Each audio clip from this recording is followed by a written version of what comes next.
জয় ঠাকুর। তিনিই গুরু, যিনি অন্ধকার থেকে আলোয় আসার পথ দেখান। শ্রী রামকৃষ্ণ প্রেমবিহারের পূজ্যপাদ ও আচার্য শ্রীমৎ স্বামী সম্বুদ্ধানন্দের প্রবচন। সাহায্যের বিনিময়ে সাহায্য। গুরুদেব আজ সবাইকেই বারবার করে বলতে লাগলেন, দেখো বাবা, সুখ ভোগের দ্বারা শুভ কর্মফল ক্ষয় হয়ে যায়। অহেতুক আরাম, যেচে টেনে সুখ ভোগ এসব তোমরা করতেই পারো, কিন্তু ওতে অনেক খরচা বেশি। পূর্বকৃত সুসংস্কারগুলো খুব সহজে ভোগের দ্বারা খরচা হয়ে যায়, আবার খারাপ সংস্কারগুলো নানান দুঃখ যন্ত্রণার মাধ্যমে ক্ষয় হয়ে যায়। সুখ ভোগ করার বাসনা কমিয়ে বরং দুঃখটা মানিয়ে নিয়ে ওই যন্ত্রণাকে সহ্য করাই ভালো। ওতে খারাপ সংস্কার ক্ষয় হবে। ভালো সংস্কার ক্ষয় করার চেয়ে মন্দ সংস্কার ক্ষয়ই তো ভালো।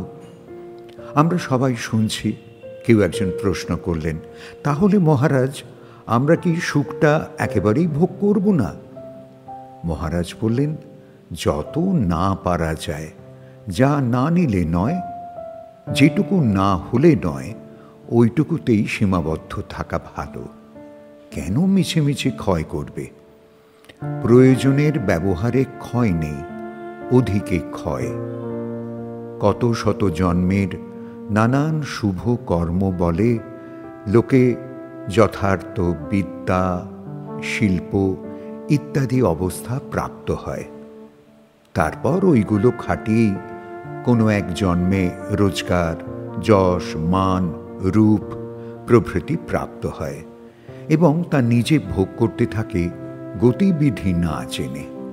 ধীরে ধীরে অর্জিত পুণ্য ক্ষয় করে আবার দরিদ্র, হতভাগ্য, নিরাশ্রয় হয়ে পড়ে। নিজে ভোগ করতে নেই, যা যথোপযুক্ত তাই ব্যবহার্য, নয়তো নৈব নৈব চ। অপরের আরামে, অপরের সুখে, অপরের দুর্দশায় নিজের অর্জিত যা কিছু দিয়ে সেবা করে তৃপ্তি অর্জন করাটাই প্রকৃত সুখ। এরকম অভ্যাস করতে করতে তোমরা দেখবে তোমরাও অভ্যস্ত হয়ে পড়বে। মা বাবার কথা ভাবো না, তোমরাও তো নিজের সংসারের সকলকে ভোগ সুখ দিয়ে কেমন তৃপ্ত হও, বুঝো না? যেন আমি একবার বিদেশে গিয়েছিলাম। সেখানের ভাষা জানা না থাকায় মহা মুশকিলে পড়ি। জাহাজের ঘাটে নেমে এদিক ওদিক দেখছি।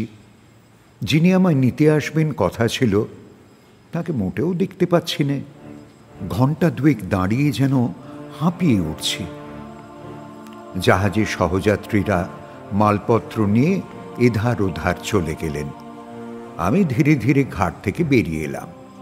আমার কাছে ইংরেজিতে লেখা একটা চিরকুট আছে। ওটি গন্তব্যস্থলের ঠিকানা। অগত্যা ওটি বের করে এক ভদ্রলোককে দেখাতে তিনি চোখ বুলিয়ে জাপানি ভাষায় কি যেন বললেন। আমি এক বর্ণ বুঝতে পারলাম না। উনি চলে গেলেন। এরপর আরেকজন গাড়িওয়ালাকে বললাম, আমাকে একটু সাহায্য করবেন? আচ্ছা, এই ঠিকানাটা কোথায় বলতে পারেন? ভদ্রলোক ঠিকানা লেখা কাগজটা নিয়ে আমায় বেশ কিছু নির্দেশ দিলেন, যার সামান্যতম আমি বুঝলাম না। এই যে কি বিড়ম্বনা! সে যে এমন অবস্থায় পড়ে সেই একমাত্র বোঝে। আমি অসহায়ভাবে আরও দু চারজনকে জিজ্ঞাসা করলাম। দু একজন উত্তরও দিলেন, তবে সেই ইংরেজি ভাষার একটি শব্দ আমার বোঝার মতো নয়। আমার অবস্থা দেখে একজন বৃদ্ধা আমার দিকে এগিয়ে এলেন। মাথায় টুপি, পায়ে কেডস আর মোজা, সঙ্গে ছাতা, স্টিক, মাজা নুব্জ, পৃথুলা, ধবধবে ফর্সা। আমায় স্বতঃপ্রণোদিত হয়েই জিজ্ঞাসা করলেন ইংরেজিতে আমি কোথায় যেতে চাই। আমি হাঁপ ছেড়ে বাঁচলাম। আমার ঠিকানা লেখা কাগজটা বের করে ওকে দেখালাম। উনি জানালেন জায়গাটা এখান থেকে অনেক দূরে। বিদেশ বিভূঁই তাই উনি আমায় সঙ্গে করে নিয়ে যাবেন। একা গেলে আমি পথ বুঝতে পারবো না, আর এখানকার লোক বড় একটা পরিষ্কার ইংরেজি জানেনও না। উনি আমায় নিয়ে রওনা হলেন। আমিও মাতৃস্থানীয়া প্রায় 70 ঊর্ধ্ব একজন মানুষের সাহায্যে আপ্লুত হয়ে গাড়ি ভাড়া বার করে দিতে গেলাম। উনি বললেন, না না, ওটার প্রয়োজন নেই, আমি নিজের পয়সা নিজেই দেব, সেরকম সামর্থ্য আমার রয়েছে। একটু জোর খাটানোর চেষ্টা করে লাভ হলো না, এবং হবেও না বুঝতে পেরে চুপ করে গেলাম। নতুন জায়গা দেখছি আর যাচ্ছি। ভদ্রমহিলার ওই দেশীয় ভাষা ও ইংরেজি ভাষা দুটোই জানা থাকায় পথ খুঁজতে খুব সুবিধা হতে লাগল। 6-7 কিলোমিটার এসে জিজ্ঞাসা করলাম, আরও কত দূর হবে বলে আপনার মনে হয়? উনি বললেন, বাছা, তোমার কোনো দরকার আছে কি? আমি বললাম, না না, তা নয়, কত দূর সেটাই জানতে চাইছি। উনি বললেন, তাও প্রায় 40-45 কিলোমিটার তো হবেই। এরপর গাড়ির ড্রাইভারের সাথে ওদের ভাষায় আলোচনা করে জানালেন প্রায় 57 কিলোমিটার এখনো বাকি আছে। আমি তো অবাক, এত দূরের রাস্তা একা একা কি করে পার হয়ে আসতাম কি জানি। চারদিক দেখতে দেখতে এগোতে লাগলাম। 1 ঘন্টার কিছু অধিক সময় সেখানে পৌঁছে গেলাম। এরপর বাড়ির লোকেশন স্থির করতে বেশ বেগ পেতে হলো। অবশেষে বাড়ির মালিক অর্থাৎ আমার পরিচিত মানুষটির কাছে পৌঁছে গেলাম। মাতৃস্থানীয়া ওই বৃদ্ধাকে ভিতরে আসতে বললাম।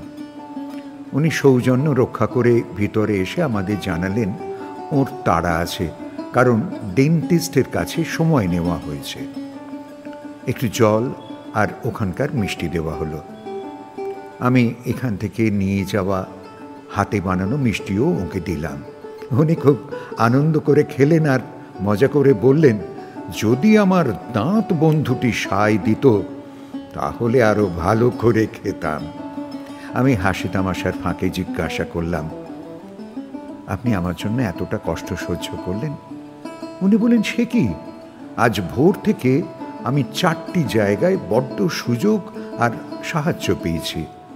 যারা আমায় সাহায্য করেছেন তাদের প্রত্যেকের কাছে আমি কৃতজ্ঞ। তাই যদি এবার আমার সাধ্যমতো 4টি সেবা ঠিক মতো করতে না পারি তাহলে তো খুবই অপরাধ হয়ে যাবে। আর আমি বা এরকম অপরের সাহায্য নিয়ে নিয়ে নিজের কর্মফলকে দুর্বল করব কেন?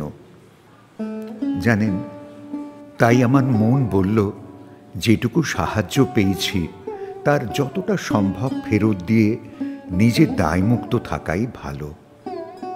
আসলে যতটা পাই ততটাই দিয়ে দিতে চাই। কারো সাহায্য নিলে নিজেও ঐরূপ সাহায্যের পরিস্থিতিতে সাহায্য করে ঋণ মুক্ত হতে হয়। আমি দারুণ একটা শিক্ষা নিয়েছিলাম। আমরা গল্পটা শুনতে শুনতে তন্ময় হয়ে গিয়েছিলাম। সত্যি কি সুন্দর এক নীতিবোধের গল্প। গুরুদেব বললেন, সেদিন আমার গৃহস্বামীর অনুপস্থিতির সুযোগে ভগবান যে আমায় কত বড়, কত সুন্দর এক সত্যকে আমার সম্মুখে আনলেন, তোমাদের আর কি বলবো। গুরুদেব বললেন, যাও এবার তোমরা আরতি দেখে এসো। আমরা একে একে মন্দিরের আরতি দেখতে উঠে গেলাম। মহারাজ জপ করতে গেলেন।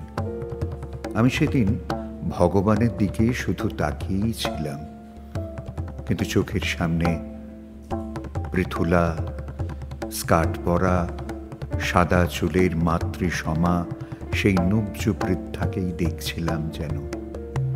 হাতে স্টিকটাও স্পষ্ট দেখতে পাচ্ছিলাম।